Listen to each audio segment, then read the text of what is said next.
Hola,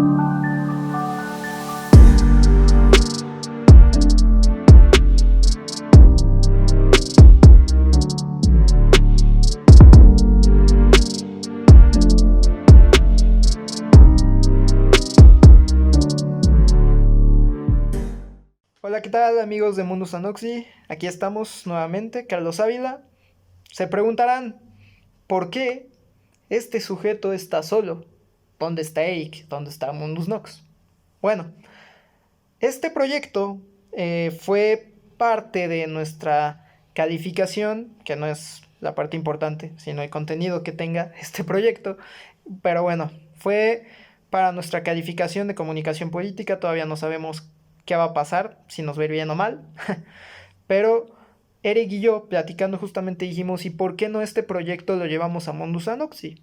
Porque también está en esta cuestión de la comunicación, de la investigación en comunicación y su importancia hoy en día en torno a Internet y a la construcción de los eventos masivos. Nuevamente vamos a tocar el tema del Gran Premio de México, con estas cuestiones folclóricas, los símbolos, los rituales que hay en torno a la construcción del Gran Premio de México. Las vamos a analizar un poco con un trasfondo un poco más político, ya que la clase para la cual se hizo este proyecto es para comunicación política. Entonces es importante entender también cómo la política afecta hoy en día a los eventos masivos. Bueno, sin más preámbulos, los dejo con el video, amigos, espero les guste. Sin más preámbulo, vamos a pasar directamente al tema importante y el centro de este proyecto. No me gustaría empezar sin antes definir y dejar en claro lo que es Internet hoy en día. Es este espacio multidimensional donde hay varios elementos, varios tipos de contenido, varios tipos de información que son diferentes pero que sin embargo convergen y conviven en este ecosistema digital que hoy Internet presenta. Internet se ha convertido básicamente en parte de la vida de los seres humanos, que se ha constituido como un espacio natural.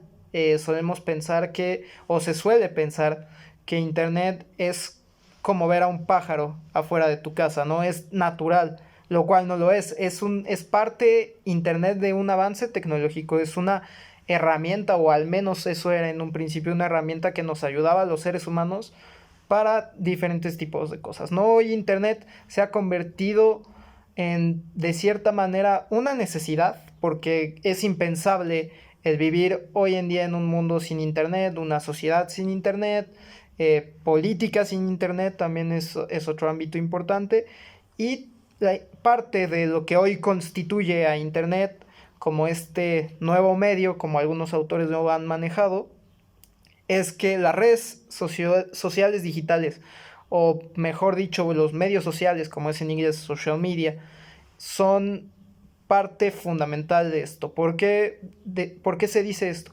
Porque las redes sociales, igualmente, siendo uno de estos espacios multidimensionales donde se puede representar símbolos, signos, puede cambiar básicamente la identidad de una persona a partir de ahí, conceptos como la identidad hipermedial que se mencionan en el libro de viralidad, por poner un ejemplo, eh, se han convertido en parte fundamental de Internet, ya que dan al usuario una posibilidad de crear una cierta narrativa de su vida, una manera de tener un guión sobre lo que es tu vida, lo que tú quieres representar que es tu vida, aunque en realidad no lo sea. Y por eso es parte de que hoy en día existan miles de avatares y miles de usuarios que atrás de la pantalla al final todos nos volvemos más valientes, ¿no? Entonces, pues es muy fácil criticar, es muy fácil ser criticón, es muy fácil dejar un comentario ofensivo para algún otro usuario que a lo mejor sí está hablando desde su vida personal, ¿no? Dejemos de lado un poco este tema, pero hay que remarcar lo importante que hoy en día son las redes sociodigitales, por eso es la mención. Y parte de que sea así es que existen conceptos como el panóptico digital que han propuesto autores como Byung-Chul Han o el propio Jorge Alberto Hidalgo Toledo, que es esta forma de validación de cierta manera, o castigo incluso, de yo sé que veo, pero también sé que me miran. Y la mirada se convierte en el eje central de esto porque las imágenes tienen un peso mucho mayor al que tiene la reflexión, al que lo tienen las palabras, básicamente. Entonces, la imagen se convierte en el centro de Internet, se convierte en el alimento inmaterial principal de Internet, a través del cual los usuarios nos sentimos identificados, nos sentimos ofendidos, aceptados. Funciona como gratificación, incluso también un like, un comentario, que se comparta un cierto tipo de contenido y uno como usuario se siente realizado, ¿no? De que le den likes, de que le den me encantas, de que compartan un pensamiento en Twitter, no sé, por poner algunos ejemplos. Pero esto nos da contexto para poder decir que hoy las redes sociodigitales pueden ser vistas también como el nuevo espacio donde se construyen, se difunden, se promocionan y se publicitan los eventos masivos. ¿Esto por qué lo decimos? La Fórmula 1 es un evento sumamente elitista y se ha manejado así desde 1950 que se corre como tal Fórmula 1 en Europa, porque em, empezamos con este ideal de lo que debe de ser un automóvil. A partir de esto, con escuderías, hablando en este momento en los 50 que empezaron Alfa Romeo, Mercedes-Benz, Ferrari, que hoy en día son constructores de autos que son, llamémoslas, el estereotipo de cómo debe de ser un carro lujoso, deportivo, con varios caballos de fuerza, eh, y todo este tipo de cuestiones que hacen especial o particular a un auto europeo de otro estadounidense. Por poner un ejemplo, los estadounidenses siempre han sido marcas como Ford o Dodge, más de poder, del ensuciarse las manos, algo que se ve reflejado en la película de Le Mans que salió hace poco, donde Ford le compite a Ferrari, donde Ferrari es este monstruo de las constructoras de autos que justo con este tipo de detalles muy particulares, el motor se hacía a mano, todas las partes eran construidas a mano, cada auto llevaba como su tiempo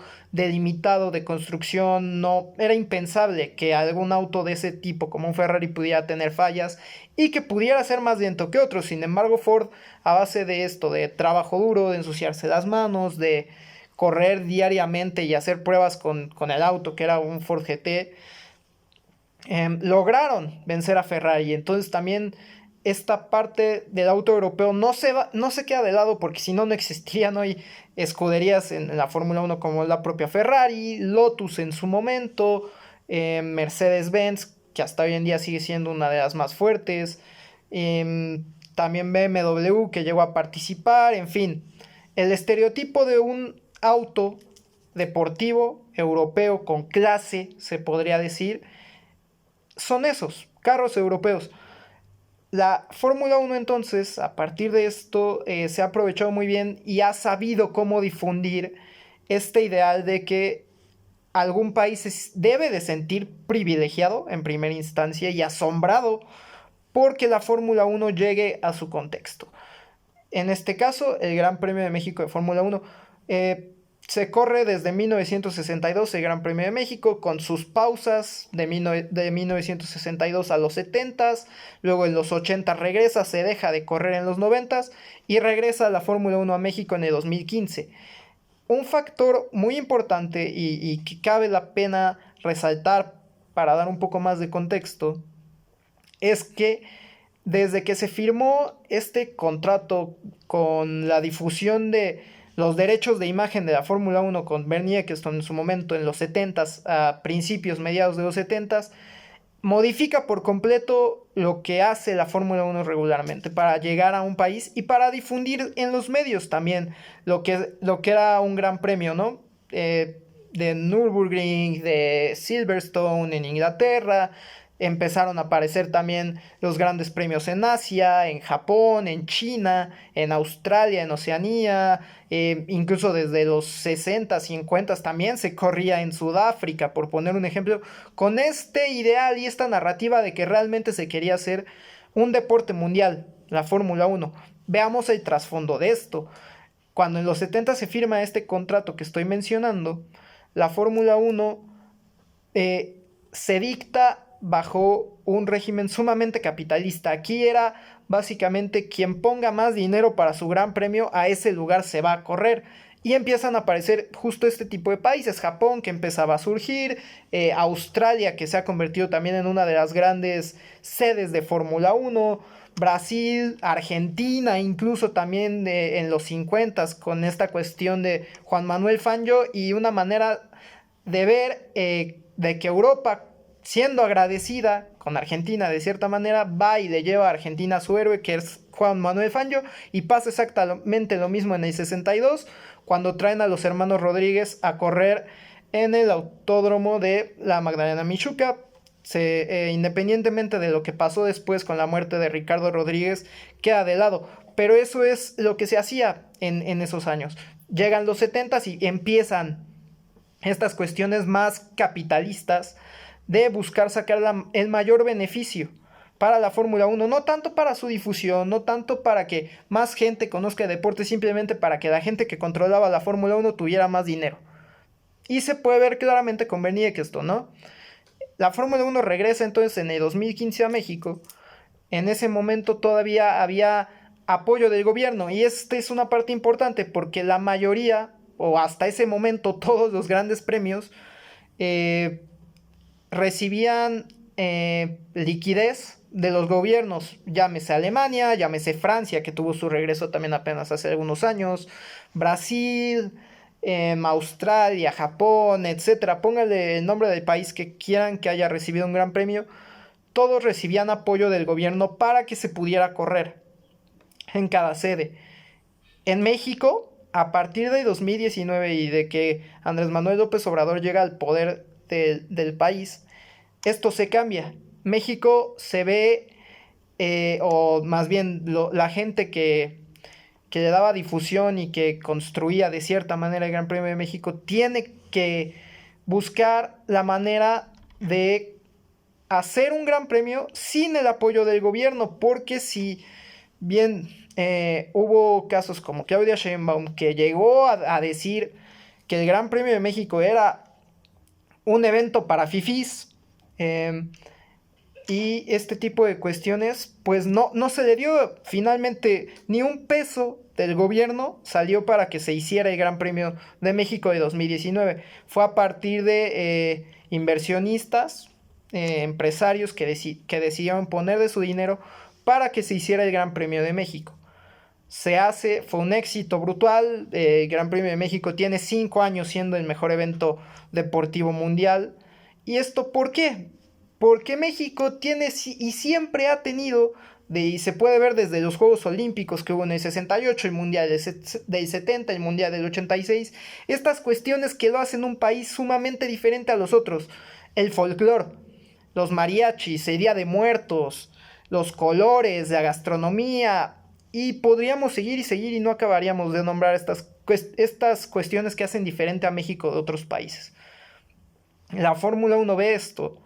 Y desde el primer Gran Premio que regresó la Fórmula 1 a México en el 2015, empezó con esas cuestiones. Los colores, la gastronomía, los mariachis, el Día de Muertos. Y este es un apunte importante. ¿Por qué? Porque desde el 62, que fue la primera edición del Gran Premio de México, se corrió en noviembre. 1 o 2 de noviembre, no lo recuerdo. Pero esto que nos dice, ya cercano el Día de Muertos, desde ese entonces la Fórmula 1 vio el potencial que podía tener al juntar un evento de esta magnitud masiva con algo tan tradicional como lo es el Día de Muertos. Y se sigue haciendo. El Gran Premio de México se corre a finales de octubre, principios de noviembre. Y se ha corrido así desde que se regresó en el 2015, como ya reiteramos muchas ocasiones, ¿no? Y estas cuestiones las han sabido aprovechar sobre todo gente de mercadotecnia de Red Bull, que lo ha hecho con Max Verstappen y Daniel Ricciardo, que incluso los disfrazaron de Catrines, bueno, les pintaron la cara más bien de Día de Muertos. Daniel Ricciardo utilizó el casco con una calavera también para un Gran Premio de México. Ferrari con el Highway cuando Esteban Gutiérrez estaba como piloto de reserva de Ferrari. La propia gente de Red Bull que fue a comer tacos al pastor, Max Verstappen entrenando con el travieso Arce, o sea, la mercadotecnia trabaja desde ahí. Algo que es local, muy local, se vuelve global a partir de que la Fórmula Uno lo hace así. La Fórmula Uno en esta cuestión de evento elitista también toma cuestiones tradicionales y folclóricas de México y las representa a todo el mundo. Por eso el Gran Premio de México es tan espectacular, tan asombroso, llama tanto a la vista por esas cuestiones que hay de imágenes. El mariachi, y allá está Mario Hachi, es el mejor ejemplo. La calavera que aparece también en los grandes premios desde hace algunos años. O sea, todo este tipo de cosas hacen que, de cierta manera, el mexicano se sienta más mexicano por asistir a un Gran Premio de México. O al menos ese es el ideal o la narrativa que se vende dentro de la Fórmula Uno. ¿Y ha funcionado? Sí, claro que ha funcionado. Si no, no llegarían más de 100,000 personas al Autódromo Hermano Rodríguez cada año cuando se hace un Gran Premio de México, ¿no? Se da a partir de esto un ritual con lo folclórico, ¿no? Y trayendo también cuestiones de este tipo más elitistas. Se empezaron a hacer incluso conciertos, ver de qué manera el Gran Premio de México podía ser mucho más diferente a otros grandes premios. Empezaron con los conciertos, ahí está Armin van Buuren y Tiesto como un gran ejemplo. El podio incluso de 2019, donde Lewis Hamilton lo vemos subir con su auto al podio, algo que nunca se había hecho. Esta parte también de la creatividad innata, por poner una palabra del mexicano, y se empieza a mostrar a todo el mundo. Al final, también cuando Bernie Ecclestone deja la Fórmula Uno, hay varios cambios y parte de esos cambios es eso, que la Fórmula Uno sea conocida en todo el mundo y a partir de eso ha crecido exponencialmente el número que tiene la Fórmula Uno de seguidores en redes sociales, de gente que conoce de Fórmula Uno. La serie que existe hoy de Netflix sobre la Fórmula Uno, Drive to Survive, donde a la gente que regularmente o tradicionalmente pensaba que la Fórmula Uno eran autos dando vueltas, ¿cómo llegas a ellos? Pues haciendo una serie que está narrada, que está cinematografiada, porque al final también la gente de Netflix escoge qué va y qué no va. El gran ejemplo es que en el 2019 pasaron 20,000 cosas y prefirieron, mostrar el trasero de uno de los pilotos que pasar todas esas cosas que pasaron, siendo una, la de Checo Pérez, por poner un ejemplo, que con todos sus temas de contrato. Esto es meramente contextual, todavía no llegamos al tema central de esto, que es el ritual. El ritual, como lo vimos como se vio en clase con el profesor Emilio, es un vehículo de dramatización de los mitos y los símbolos. Al final, eso es lo que pasa con estos símbolos que tenemos, que ya mencioné anteriormente. Y también dan un sentido de poder. Y esta es una parte importante para ayudarnos a entender el por qué la jefa de gobierno, Claudia Sheinbaum, dice que es un deporte o es un evento para fifís y de repente se le ve en el Autódromo Hermano Rodríguez. Cosas que solo tiene México, ¿no? Es bello México. Pero bueno, a partir de cuestiones como estas del Gran Premio de México, también se estimula este sentimiento en común que tiene el mexicano, una manera de patriotismo a través del Gran Premio. Y es lo que mencionaba anteriormente, que el mexicano se sienta más mexicano por asistir a un Gran Premio. Y esa es la idea que se vende a partir de la Fórmula 1. Y ha funcionado brutalmente, ya lo mencioné, ¿no? No vale la pena volver a repetirlo. Pero vaya, o sea, veamos realmente y hay que hacer un análisis concienzudo de a qué punto se ha llegado que esa narrativa tan cinematografiada, tan construida, tan bien planeada por parte de la Fórmula 1 ha influido en México para que cada vez más mexicanos asistan al Gran Premio de México bajo esta narrativa, para que cada vez también haya más extranjeros que digan, vamos al Gran Premio de México, en vez de ir al de nuestro país, vamos al de México. Se han vendido también a través de la mercadotecnia de gran manera y se ve en redes sociodigitales, ¿no? Las imágenes que se construyen, esta que apenas fue de 2020 con el águila saliendo del auto, Eh, recaemos en lo mismo al final, la imagen vende. Y eso es lo que está pasando con la Fórmula 1. Pero no solamente vende, hablando de capital, sino vende símbolos, símbolos mexicanos, que también al final muestran una cierta dominación de clase, porque es obvio que no toda la gente tiene el acceso para ir al Gran Premio de México. Entonces, hay muchas personas famosas. Ahí está Osvaldo Sánchez, por poner un ejemplo, que es el primero que se me vino a la mente. Está Claudia Sheinbaum, que también se dan una idea o una percepción, al menos, de que se da una dominación de clases a partir de esta narrativa de unidad, de que todos los mexicanos somos más mexicanos por ir, nos unimos. Sin embargo, ¿qué mexicanos van? Claudia Sheinbaum y muchas más personalidades mexicanas, ¿no? Entonces, también se muestra una dominación de clase a partir de esto del Gran Premio de México. ¿Es bueno o es malo? No puedo decir si es bueno o malo, sin embargo, ocurre y vale la pena analizarlo. Y ese es el tema de este tipo de trabajos, ¿no? Al final, esta creación de emociones, a partir de la política también, son para dar esa idea de solidaridad y de que los mexicanos siempre apoyamos a los mexicanos. Ya el trasfondo que tengan este tipo de cosas, pues es diferente. Sin embargo, se puede ver de esa manera.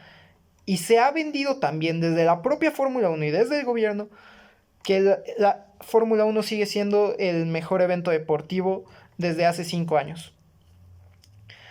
¿Vale la pena analizarlo más cuidadosamente? Sí, mucho. ¿Vale la pena ir a un Gran Premio de México? Eso depende de cada usuario que ve lo que ve en redes sociales y de cada asistente que tiene su razón para ir. Es diferente cada quien. Sin embargo, ahí están las ideologías impregnadas, el trasfondo, los símbolos que hacen que el Gran Premio de México sea tan particular, no solamente su construcción, difusión y el evento como tal, sino en el trasfondo que tiene toda esa construcción del Gran Premio de México. A manera de conclusión, hay que destacar que estas cuestiones no son ni buenas ni malas, como ya mencioné, pero ocurren y valen la pena analizarlo para que a partir de esto se pueda tener un diálogo más abierto, un pensamiento un poco más crítico y poder tener información que pueda servir en un futuro para las investigaciones en comunicación. Entonces, es importante mencionarlo por estas cuestiones de que se nos vende un patriotismo, eh, pues sí, un patriotismo a partir del Gran Premio de México, una asistencia que incluso puede ser inline, esto se refiere a que es en un espacio físico real y en redes sociales, porque también aquí se ve, todos ponemos una foto cuando vamos al Gran Premio, enmarcamos el boleto a algunas personas, la foto en redes, el like, el hashtag fiesta, que en lugar de i es un 1 para decir fiesta, ¿no? Entonces también se ve como las redes sociales digitales están inmersas en todas estas cuestiones. Ya no se puede pensar sin internet, básicamente. Y por eso internet es tan importante hoy en las construcciones de los eventos masivos, ¿no? No solamente es en México, es en todo el mundo, pero en nuestro contexto México pasa por estas cuestiones de rituales, de símbolos, que se vuelven folksonómicas, como menciona Dominic Bing en su libro de Humanidades Digitales. Son cuestiones ya folksonómicas, no folclóricas, folksonómicas, al trasladarse a un espacio digital, virtual, como lo es Internet, y al querer representarlo constantemente.